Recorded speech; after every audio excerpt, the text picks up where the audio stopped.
Hey there, and welcome to the Total Potential Podcast. It's Cole, and I am so thrilled to be joining you today with two amazing guests. Leigh Marz and Justin Zorn are the authors of a new book called Golden, The Power of Silence in a World of Noise. Holy Hannah, the title alone sends goosebumps all over me. These two are amazing and so accomplished.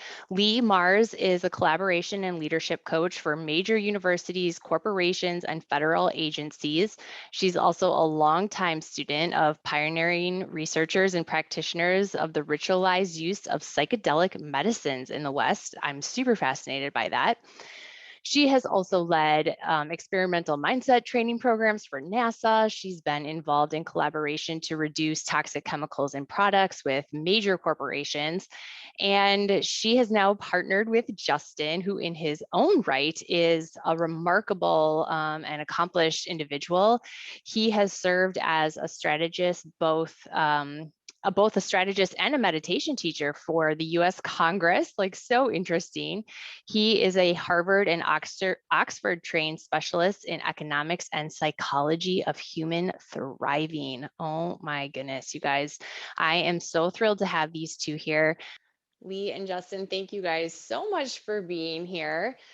I really have to know, right out of the gate, how did we get to the topic of silence? You guys both have such diverse backgrounds. How did you ever, and maybe we'll start with Leigh and Justin. I'd like to hear both of your guys' perspective, but how did you weave your way towards silence at this point? That's a beautiful way to put it, because I think we did sort of weave our way towards silence. But we also probably head slammed against all the noise in our lives, you could say. We were coming from these really noisy realms. And a lot of the sound and stimulus is very much indicating things that need to change. I worked in domestic violence for quite a long time, and prevention of domestic violence, working in healthcare systems and all kinds of stuff like that. Then moved into working with scientists and engineers working in really complex issues like removing pollutions, toxic chemicals from our products and environment. And Justin was working in DC and the legislative director for 3 members of Congress, and he'll speak more to that, noise and sound and stimulus. But it really became quite overwhelming, and we didn't want to pull completely out and back from that world. We were really sitting with the question, how can we do both? How can we stay in this work we love, attentive to our families? We're also people in families, raising young kids.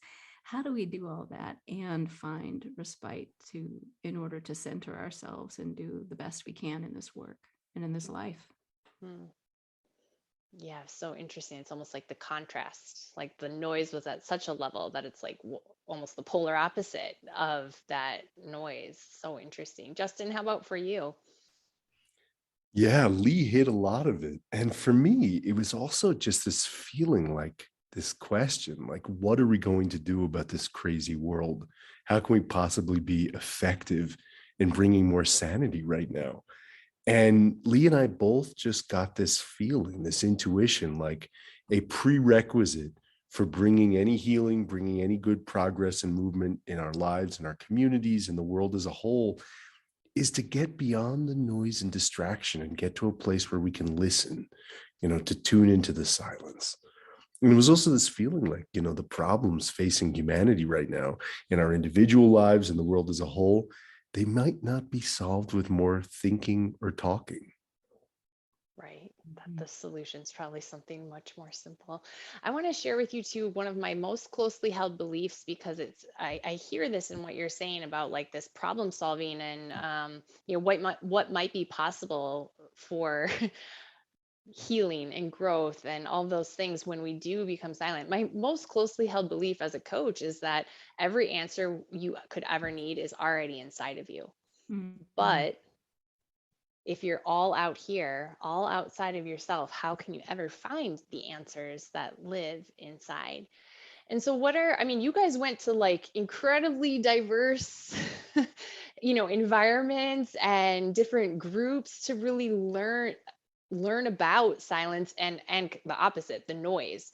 So, what were some of the universal things that were like the noise and distraction in those environments?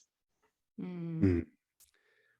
Well, one thing we did, Cole, is, after we had this intuition about the importance of silence, we wrote an article about it for Harvard Business Review, and it resonated with folks. So we just kind of kept following the cookie crumbs and interviewing people, a really unique mix of people, neuroscientists and poets and executives and politicians and someone who spent 30 years on death row, and just an extraordinarily diverse group of people. And we asked them, what's the deepest silence you've ever known? And we were so surprised in some cases about the kinds of insights, about the kind of silence. And then, as you just asked about the kinds of noise, because the deepest silence, oftentimes people found in spaces that weren't necessarily auditorily quiet, births and Mm. deaths and moments of awe, or the 4 a.m. mark on the dance floor, getting beyond all the self-referential thought. So the noise a lot of people encountered is the stuff you'd expect. We're living in a noisy world. We're living in an auditorily noisy age, an informationally noisy age. But one thing, to speak to what you just asked about with that kind of common denominators to the noise, was the internal noise, the internal chatter, and how all the informational noise on our screens these days, the higher decibels in our workspaces and our homes often contributes to that internal noise. Mm, Mhm. that really strikes as true. Mhm. Because one thing I heard so much when the pandemic first hit was that it was kind of an interesting juxtaposition. For some, it was the level of internal noise that they like couldn't shut off because the environment had gotten quiet. And for some, it was the opposite, that they were so tuned into the noise of the news or whatever that they couldn't like pull themselves away from that. So it's really interesting that that information stage. But then it kind of the pandemic kind of presented us with this unique opportunity. Like, do you embrace the silence, or do you stay sucked into the noise? And I'd be interested to Mhm. know insights that you guys have learned from, this unique time in history related to silence and noise as well. Yeah, we started the looking at that interplay between what Justin just outlined for us, the auditory, the informational, and the internal noise. And there was a bit of a process of really discerning, like, okay, are we just talking about auditory noise? No, Mm. that's maybe not of the most interest to us. Informational noise is on the rise. Like, how do we really encapsulate that particular issue? And then internal noise, which is the least understood, I would say, although you might wonder why, because we do have quite a bit of internal understanding, each of us, of what Yes, that means. yes. But, in terms of how we define that and how we measure it, how we look at it. So we wanted to really look at the interplay of those three types of noise. And you're right that when COVID came along, what we suddenly had, no matter what your circumstances were, your circumstances changed on those three levels, almost certainly. And the interplay of those might have been heightened. Like, for example, a lot of people heard the birds in their yard for the Mhm. first time. Birding apps and all these downloads and citizens adding pictures and sounds and things like that went through the roof. So something beautiful happened there. Whales started hearing each other more underwater without these shipping lines, and we could hear each other's mating calls. Those kinds of beautiful things happened, Mm. like nature rejoicing in this shift and change.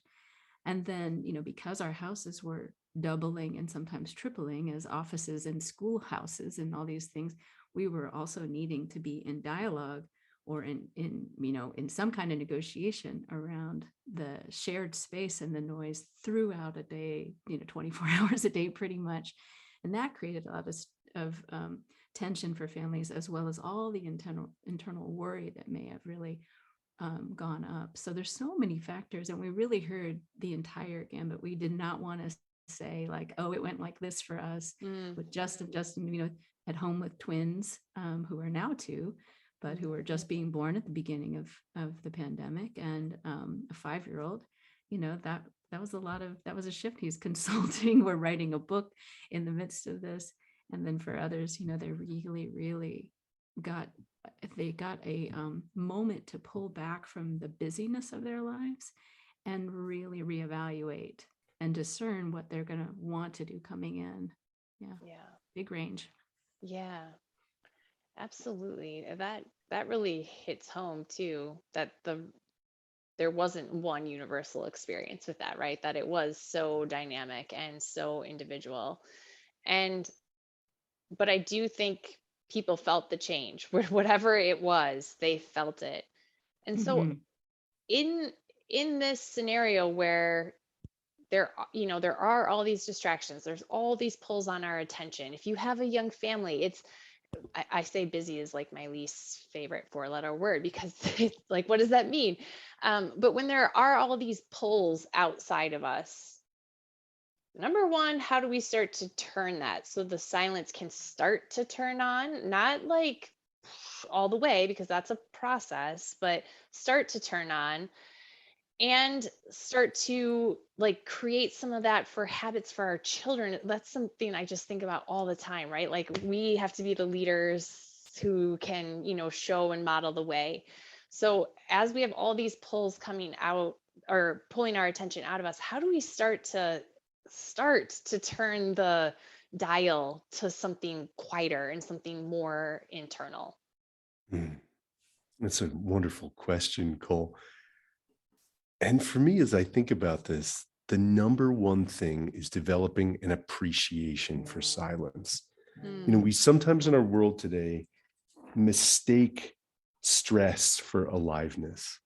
mm, And, the answer so often to that kind of dynamic is mindfulness is to go meditate, which is wonderful. But meditation isn't for everyone. Not everyone keeps up the practice. The approach of sitting and watching your breath and watching your thoughts doesn't appeal to everyone, and that's okay.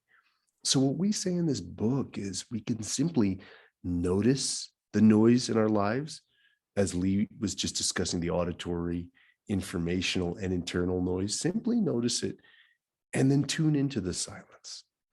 mm, So, if we can find a moment to step away from the computer, if we could find a way to step away from, the domestic responsibilities for maybe it's only 30 seconds and stand outside by a tree and just listen to silence, just listen to the wind, just listen to nothing in particular, but just tune into the silence and appreciate the silence. I think that's the way to the turning that you're talking about that's accessible for us. mm, And in this book, one thing we aim to do is move this logic of appreciating silence beyond just our personal lives, but we look at how society as a whole could come to appreciate silence again. Because our society looks to, assumes that the maximum production of mental stuff is productivity and progress. And what we posit in this book is that that's not always so, mm. is that sometimes leaving space to appreciate those simple moments, to appreciate nature, to appreciate unstructured family time, is the best thing we could do for ourselves and others. Mm. Mhm. I love that you use the word space. That's, in my own experience, one of the most closely identifiable words. I think language is so limiting around this experience, but space is one of the words that it just feels like a gap. Like, I don't know. I really Mm. appreciate that you shared that word. And something as simple as just walking outside, right? Because we can all do that. There's those small little moments. I'm also so interested to know because like listening outside, it's so fascinating, right? Because it's not actually silent. Yep. And so what, Mhm. like, What is it? Yeah. yeah, so what do we qualify as silence? What stands out for you guys in that? When we this is part of the fascinating nuance of silence is it for we do start at one level. Silence is the absence of noise, and noise is an important part here. We're speaking about noise, not sound, not data, and not thought. We're speaking about noise, that unwanted distraction that happens in our ears or on our screens or in our thoughts, right? So it's that things needing your attention or things making claim for your attention. So when you do step out in the sun and maybe hear the wind or the birds sing, that's not claiming your attention. There's like a to that. Maybe space might be the experience. For some, they talk about feeling into a presence that relaxes them, is holding them, where they are aware that, that silence is a presence, which is there's actually some, I'll give you a few of our favorite definitions. There's a acoustic ecologist, his name is Gordon Hempton, and he's a man who's traveled around the world many times already and recorded the quietest places he can find on earth. This is what he does. I mean, that's my dream job. It's a great job. He's sorted out. He describes silence as time undisturbed. And that it is the think tank to the soul. That's beautiful. The think tank to the soul. Yeah. Of the soul, he actually says. Yeah, think tank of the soul. Yeah. And we spoke with, Pir Shabda Khan, a Sufi elder, who had another definition. Silence is not silent at all. It's teeming with life and joy and ecstasy. But it's quiet of thoughts of the self. It's quiet of foolishness. Wow. That's remarkable. These are the kinds of conversations we got to have for like a year. It was so wonderful. My goodness, it's like a dream. Really, for several years. Yeah. Yeah. Oh my goodness. There is something that stands out in all of those definitions as just like pure presence. Do you guys have some markers or like trail markers that we could share about that you're starting to inch towards something like presence or silence and create distance from the noise or the distraction or the pull on your attention? Like, because for most people, the second they sit and be quiet, there's 1 zillion things happening in their mind. It's like the opposite of quiet. It's like the noise turned off and the brain turned on. So what might be some of the trail markers that they're moving in the right direction toward silence or presence? We spoke with this leading expert in the studies of human behavior and mindfulness, Joshua Smythe at Penn State. And we asked him for these definitions of internal silence. What is it like when you find those trail markers you're talking about, Cole? And he, in exasperation, thinking about all the literature on this, he finally bleated out, quiet is whatever someone thinks quiet is. So we're really careful to not say that silence is this, here's the definition of what we mean by it, because it's idiosyncratic. It's what someone knows silence to be. But like you're talking about, when we're caught up in all of those thoughts, when we, get silent and then all of a sudden all these thoughts arise, we know what it feels like for ourselves. We know what it feels like when we get into this space. And there are some contours we could talk about. Dr. Judson Brewer is a psychiatrist and neuroscientist at Brown University. And we had a wonderful conversation with him about the neuroscience of silence. And he said through a range of fMRI studies and other studies that he's run, he's found that in all the research, all the people he's worked with, people who are caught up in noise experience something in the body and in the mind that feels like contraction. It feels like a state of contraction, of just trying to hold it together. And on the other hand, people experiencing this state of internal quiet experience a feeling of expansion. And this, again, this is coming from a world-leading neuroscientist, but it's also so subjective. It's something each one of us can feel in our body. So this again comes back to one of the reasons why we decided to write this book. We think of this book as a kind of non-meditator's guide to getting beyond the noise. Yeah. And one of the reasons we wanted to write this is because a lot of people these days feel like mindfulness is this should, it's this to do. It's like, We mentioned a friend of Lee's who found out she was writing a book on silence and immediately went into berating herself, like, oh my God, I don't meditate. Why don't I meditate? I know I need to do that. And got so stressed out about it. And it was almost a little extreme, but it was like a representation of what so many people feel in different ways.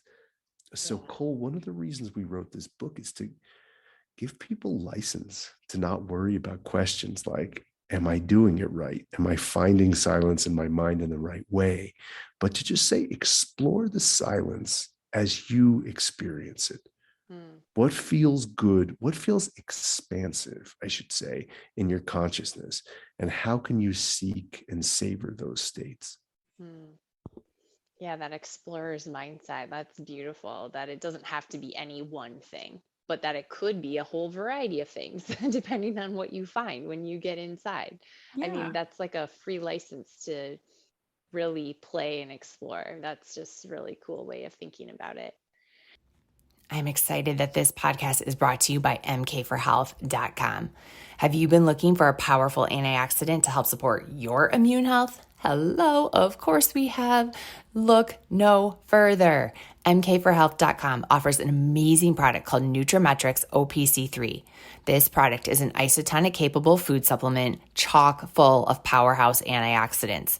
Ingredients like citrus extract bioflavonoids, bilberry, grapeseed, red wine, and pine bark extracts, all incredible antioxidants. Then you have the OPCs. The oligomeric proanthocyanidins are bioflavonoids found in fruits, vegetables, and certain tree barks that have exceptional benefit to the human body. Studies have shown that these OPCs are up to 20 times more powerful than vitamin C and 50 times more powerful than vitamin E in neutralizing free radicals. Hello, sign me up for that. Nutrimetrics Opc3 also contains the only isotonic form of pygaginol in the world. Number 1, remember, isotonic, readily absorbed. Number 2, pygaginol, my new favorite word, is a natural plant extract from the bark of a French maritime pine tree, and it is the most clinically researched and potent bioflavonoid found. If you're ready to support your immune health and modulate inflammation in your system, all with incredible powerhouse antioxidants, natural extracts, and ingredients, this is your product. Go to www.mkforhealth.com to purchase your Nutrimetrics Opc3 today. That's www.mk4health.com.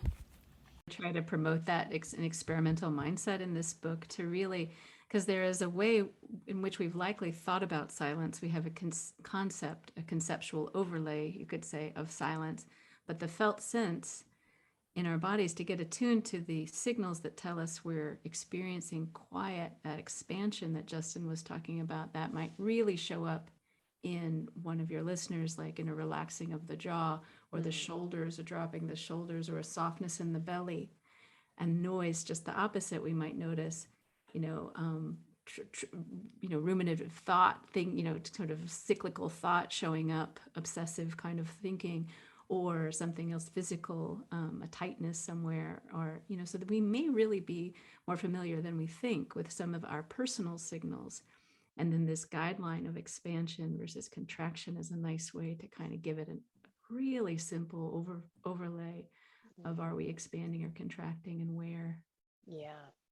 I love that you're bringing the body into it, because it's just, you can't separate that experience out of the body. And so, yeah, being willing to tap in and tune into what the body's sharing about it is really an important perspective too.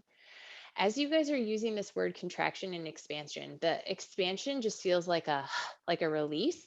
And so I'm interested to know what you guys learned or found out about like the health implications around silence, because even if I feel my body go from like something tight and in to something relaxed and open, in that moment, I can feel a shift in my state. So what are some of the other implications of pursuing practices of silence? We studied the health implications of silence with a huge range of different physicians and neuroscientists. And, we found that, that in the 1850s, during the Crimean War, Florence Nightingale had taken over this hospital that was just in a state of disrepair from all these wounded soldiers, and the conditions were horrendous. People were dying of all these gangrenous wounds and just terrible, terrible circumstances. And in that situation, Florence Nightingale, when she took over the hospital, decided to put top attention to dealing with the problem of noise. And she said, unnecessary noise is the most cruel absence of care that can be inflicted on a person either sick or well. And we studied why it was that she said this. And we found that all of this modern medical research, 150 plus years later, was finding that she was absolutely right. And the reason is because noise is a driver of stress. It's an almost universal driver of cortisol in the body. And there are different types of noise that drive different types of stress. One of the things Florence Nightingale intuited all the way back then was that there were some types of noise that really, like Leigh was discussing, make claims on the consciousness. There were kinds of noise that were most debilitating for a patient that she said, in her words, create expectations in the mind, like the sound of whispered conversations in the hallway just outside of earshot, just outside of the range of intelligibility. So the kind of noise that you hear that leaves your mind racing is one of those feedback loops that we were talking about before, like how the auditory noise can contribute to internal noise. Absolutely. So there's all these different types of stress. And some of the research that's just happening now in psychology and neuroscience is showing the impacts of internal chatter, ruminative thought on physical health down to the cellular level as well. So this is a big part of it. But one thing we also found is, through some recent research that's happened at Duke Medical School, there's a real positive benefit to simply listening to silence. Some researchers there, through some studies on the auditory cortex in the brains of mice, found that more than listening to any other kind of sound, including classical music, including the sound of their little pups, including the sound of white noise, the most regenerative stimulus for the brain was silence. The act of simply listening to silence regenerates neurons. Wow.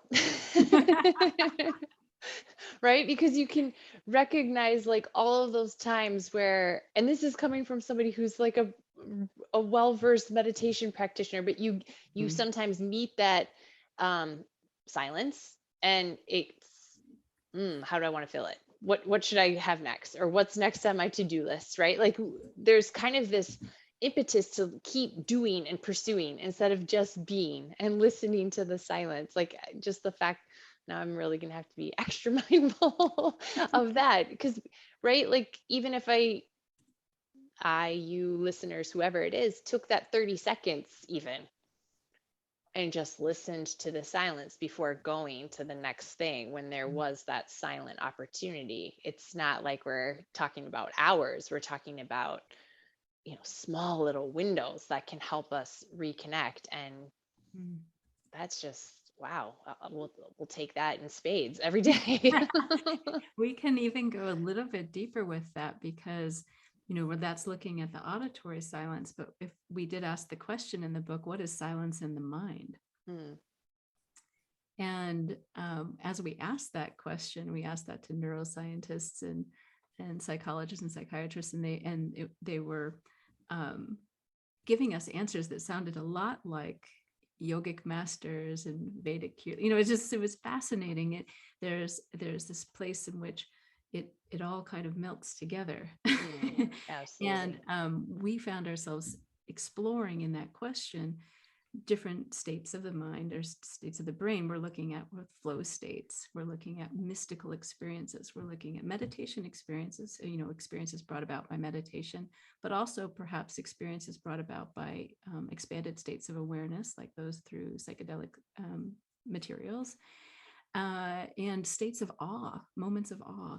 This place where where all goes quiet, a little bit like what Pir Shabda Khan was talking about, quiet of foolishness, quiet of thoughts of the self.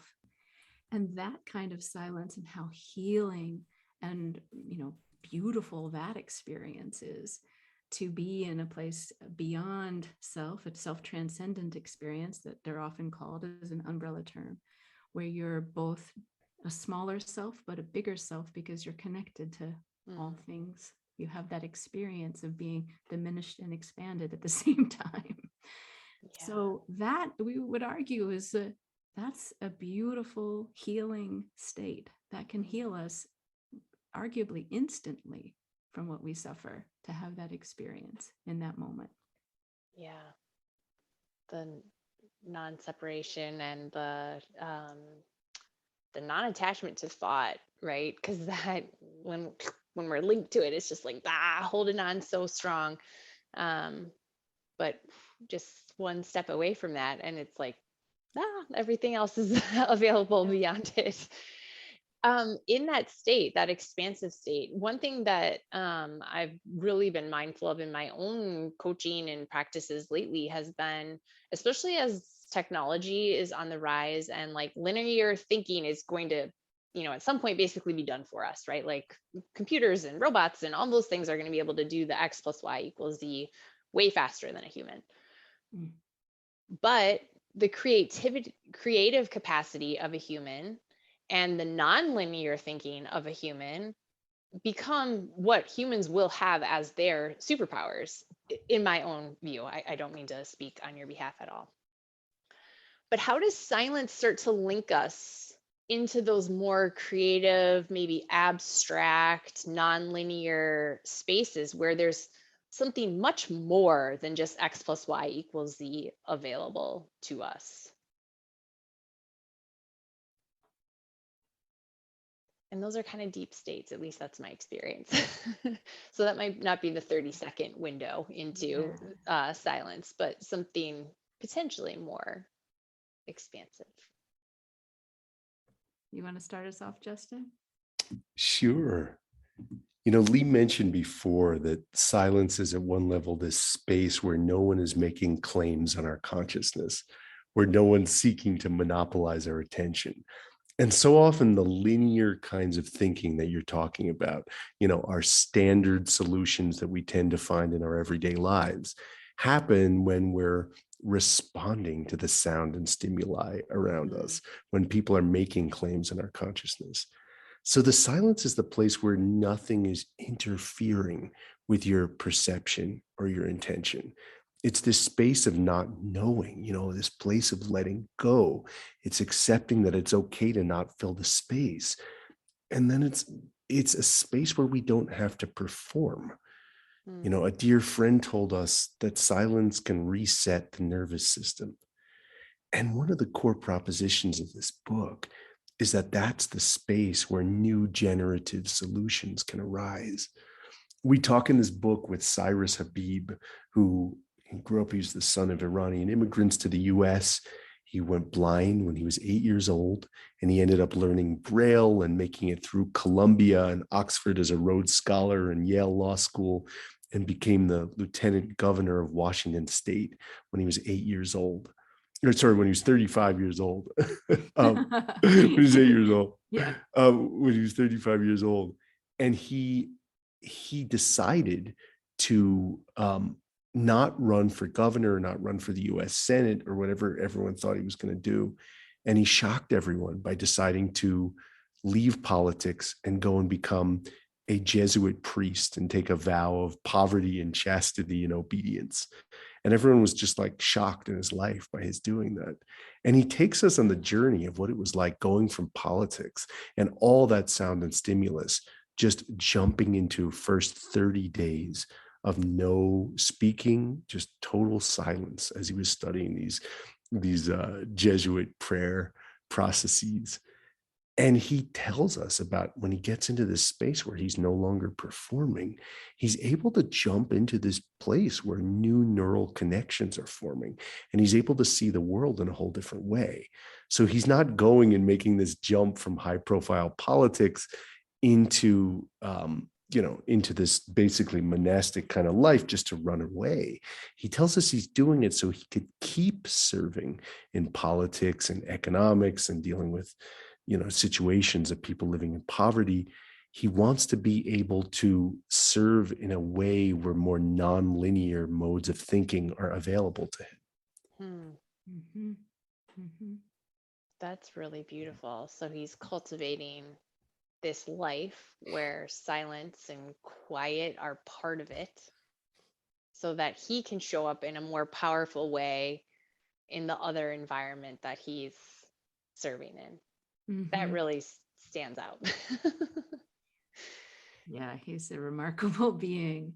Oh, So my taking goodness. that time to, he was massively successful in the the grind of it. He was he was doing an incredible job by all accounts, and expected to run for governor or Senate next and all these things, but he's taking that pause. And we're really interested that in our work, a lot of the work that we do together and sometimes apart, will take scientists and engineers who are concerned about harmful chemicals and getting those out of our products out into the redwoods for 4 days. They come from all over the globe to have this summit to think about this really huge issue.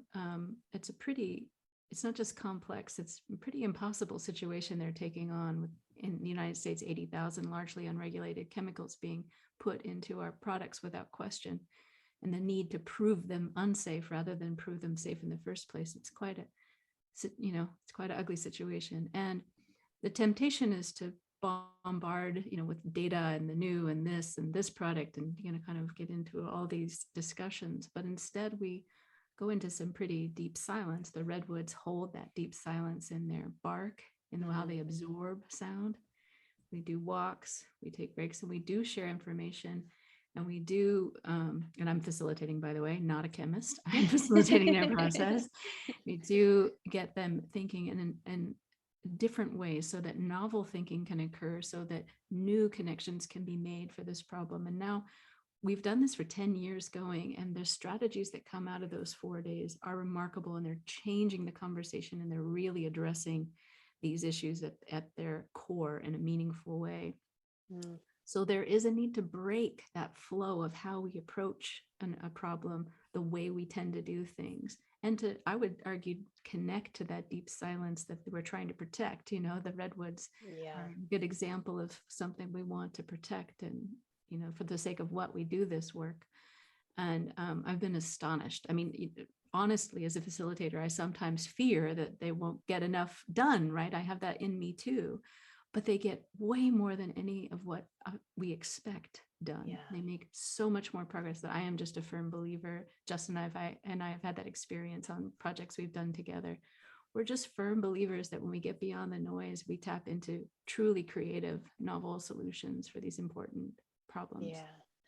Yeah. You're highlighting something I want to pick your brains on a little bit, which is that, so these spaces where we go for like deep immersive silence, something like a, beautiful place in nature. I mean, that stands out for sure as so restorative, a place where quietness is just almost like sort of part of the experience. That's lovely. Where else might people, if they want to start to not just have like little windows of these practices, but start to have more immersive type practices outside of like a nature immersion, other recommendations or, experiences of environments that support that kind of immersion?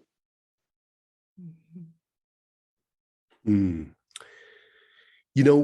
of the things we really seek to do in this book, in keeping with what we talked about of quiet is whatever someone thinks quiet is explore ways to get into silence, for example, through movement. One of the big things we found in these conversations about where people find silence is this kind of place where there's a merger of action and awareness, as some people put it. Like, when you're on the mat doing jujitsu, or when you're on a run and you're in a place where you're exerting yourself so much that there's no space for mental chatter. We talk to all these neuroscientists about the meaning of silence in the mind, And everyone essentially agreed that it exists, but no one could define it. So we looked to Jamal, a middle school basketball star, who explains to us when he's in this state that he calls when he's hot on the court, but it's when he's in a state of flow. And that's when he finds that his mind is silent. Or for example, we talk in the book about how to find silence sometimes within words. Like, you know, that feeling if you've ever been on a plane reading a book and it's so much easier to read because there's no cell service and there's no internet. And all of a sudden it's possible to get into this flow state in reading that, you know, for most of us is like pretty much unattainable these days, you know, Yes. when we can be like reached all the time. You know, so if you can find a way to curate that in your life where you could get so deeply into the reading, you know, particularly certain types of reading, you know, for some people it's poetry, for example. Um, you know, there's all these different ways to do it, you know, and with nature, you know, that sometimes, you know, you mentioned going, you know, beyond just finding immersive experiences in nature. But one thing we really recommend in this book is finding what we call quick hits of nature. You know, is there a way you can just step outside and maybe if you can every day, connect to one thing that's bigger than yourself, you know, like a towering tree or the stars in the night sky, and find the silence and that connection to something bigger. And also see if you could connect to something smaller than yourself, like a new blossom or a sparrow or a trail of ants, and see if you could connect to some sense of perspective. And we find that that simple act creates silence in the mind. Beautiful. Yeah. So there's the whole scale. Even if nature is your go-to medium, it's something from can I notice a blossom to can I be completely immersed in the silence of the redwoods? Like the whole spectrum is available. And that's exciting because then it doesn't have to be any one specific thing. So I'm so glad you highlighted that huge range. That's awesome. Yeah. Doctors, I just remembered, I haven't thought about this in a long time, but Dr. Joshua Smythe, who says that quiet is whatever people think quiet is, pointed out a couple of things, and just in terms of the broad range. One of his, one of the gentlemen in his studies found, you know, reported on stress and was doing all these activities to lower his stress. And he found that the most quiet he found was through chainsaw carving. So something very loud. Something very loud, auditorily, very quietening for him. That was his report. And another fellow he was out on an excursion with, this is the one I hadn't thought about for a while. And they were, I think we're just sort of standing outdoors for just a minute when a bee came along and was kind of circling him. And the guy kind of freaked out, not because he was allergic or anything, but he said to Joshua Smythe, I didn't know nature was going to be here. You know, like, so like nature, not so calming for him, not so quietening. He thought that was kind of hilarious. So there is this huge range.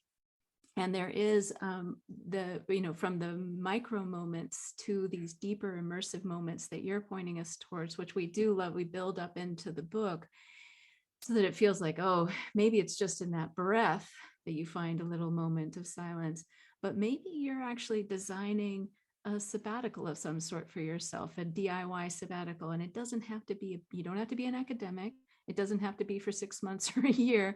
It could be for a day where you do, you know, a house, you know, you house sit for a neighbor, or you swap out apartments with a friend, or you go to the library all day, or find some green space or something on a university campus, and you drop into a different type of being, interrupting again the sort of the typical forms of noise and distraction we engage with some immersive silence. And so we give a whole lot of varieties for that. People have all different ways, including, and I think you might be interested in this, the shared silence, that really this doesn't have to be a solo sport. Silence is not solitude necessarily. It might be, but it might not. And for Justin and I, and really more than half the people we spoke with, shared silence is the silence they're most interested in. And when it is shared, it is magnified.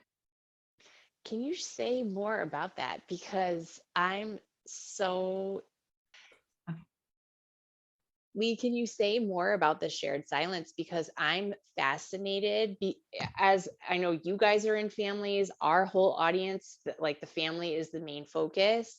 I think I think for a lot of us, we think of quietness as like a separateness, something that we have to like go off by ourselves and do. And in the context of family life, depending on the ages of your children, who knows when that might be available. Depending on ages, it's very easy for me to come by. I have older kids, but for younger families, not so much. So say more about that. What is the experience of shared silence? How might you start to embrace that as a practice? Yeah, when we did start our interviews, I think we were, and this is a common kind of collapsing silence and solitude a bit at first. And that's a way that we enjoy finding silence. But the more we spoke with people and the more we really uncovered our own deepest silences, we found that those were shared with others. Sometimes one other, sometimes a few others, sometimes hundreds of other people dropping into a deep silence, a place of like collective effervescence. That's what rituals point us towards sometimes. Big experiences like that deep silence is magnified when it's shared. So there's a reason to look for, seek out, and notice these types of experiences and value them for what they are. And I love how you mentioned this, Cole, about the importance of family to your listeners, because we do a whole chapter that's focused on the kind of silence that we could find with family and also with friends, thinking about how silence can be woven in a way that isn't necessarily so awkward, but that's meaningful. When we look at all sorts of strategies for how to take the temperature when things are getting too loud, how to study the volume and find ways to have conversations about how to turn down the volume. We look at practices like, across a range of different, religious or spiritual backgrounds, how people can take a quiet Sabbath day with family. We look at the work of cultivating silence with children and really how to ask questions and leave space for children to answer at the dinner table, for example, exploring, what are we grateful for? What's a way that we've helped today? What's something that we're really needing? And we look at how to weave small moments of silence into time with loved ones when you're out on a walk or on a hike, and just keeping it small, keeping it snack sized. So we look at all different types of approaches, all the way up to how to share a really deep silent retreat that may not be something we could do often, but something that could really be healing and transformative for our relationship with a loved one. That's so beautiful. And I love that, again, that word space came up, because like even something as simple as, can I give my child the space to give an answer? Oh, yeah. Right? I mean, we have this certain, especially if you have kids who are in extracurricular activities, or like there's this certain battle rhythm of life that's happening, and it's very quick paced. And so there's, I think for a lot of our listeners, sort of this impetus to like keep getting to the next thing, even if it's something as simple as the answer to the question. And so just something as simple as, can I give my child space to answer or notice or think or be curious themselves about what their answer might be? I mean, that's really a gift as a parent. So what a beautiful example. Any other thoughts on creating silence for kids? Because my experience, like a couple of years ago, we went to Disney World, and we're sitting at breakfast, and our children are the only people in the whole entire restaurant not on an iPad or an iPhone for breakfast. Which I'm thinking to myself, like, we're in the quote unquote happiest place in the world. Like, why does everyone need a device at breakfast? Like, we're just getting the day started. So my experience, like out in the world, is that our kids are distracted to like the absolute nth degree. How can we start to create more spaces for silence for them? You have some ideas, Justin? Sure. I have twin 2-year-olds and a 5-year-old at the moment. But we look in the book to Zach Taylor, who's an expert on social and emotional learning. And he tells us a story of how he had all these home improvement plans for the summer, one summer, and he was playing in a city soccer league and broke his leg. And he ended up having to spend the whole summer with his really young, around 3 and 5-year-old daughters, just on the floor playing with blocks. And even though he was so disappointed at first about having broken his leg and not being able to do all the things he set out to do, all of these beautiful experiences opened up by having the opportunity to practice real intention and attention with them. And there were some moments that he describes that through that just presence of being quiet and hanging out, just playing with blocks on the floor, he had some experiences like his 5-year-old just saying, "Daddy, I want to show you all the beauty in the world," and helping him up and showing him all the spiraling shapes of the ferns outside and the zigzag patterns of the ants. And it was only by being in that space, he says, of intention and attention, with, no distraction of the phone or the computer and no distraction of other things that he had to do. So he takes us through a taxonomy of what it is that helps kids to be in silence. He talks about what it means to create this atmosphere of quiet. And often, as we describe how sometimes these deep moments of silence aren't necessarily quiet in the way that we think of quiet as free from all inputs and such. He describes these spaces of quiet atmosphere for young kids as often when they have the opportunity to be totally immersed in one thing, doing one thing, creating one thing. So he takes us through in the book of what it looks like to do that. And it really, especially with kids, comes back to this one word that we use and that you used, Cole, to describe silence, which is this presence. Yeah. Well, our listeners are going to be all over that. So I can't wait for them to learn more from, just everything that you guys have shared, and especially these opportunities around family for us just ring so true. And like we said at the beginning, I mean, leading the way is a big part of that. So I loved the focus on just being able to create small moments of space, even together. That really rings a chord for me. I just thank you guys so much for sharing your insights and this conversation together. I know everyone's going to want to find more about you and where to get the book and all those things. So where can everyone go to find more about your work that you're doing and the book? Well, the book is called Golden: The Power of Silence in a World of Noise.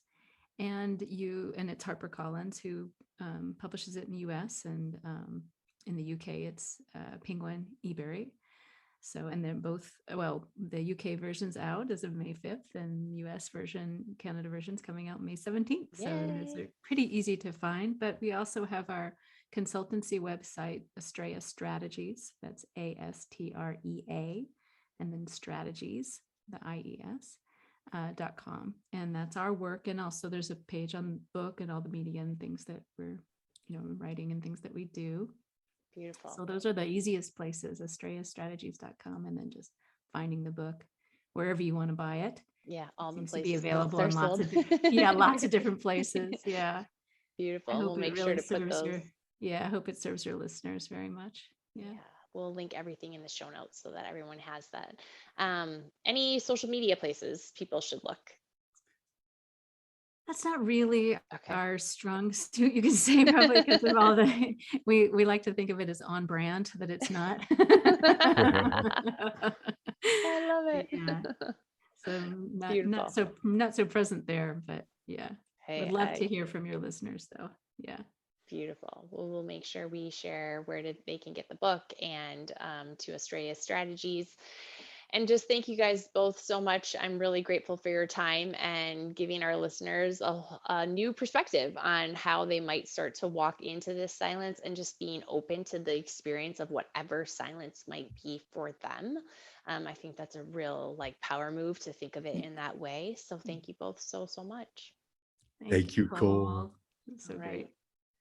Thank you guys, everyone, for listening. We will catch you next time. Have a great day.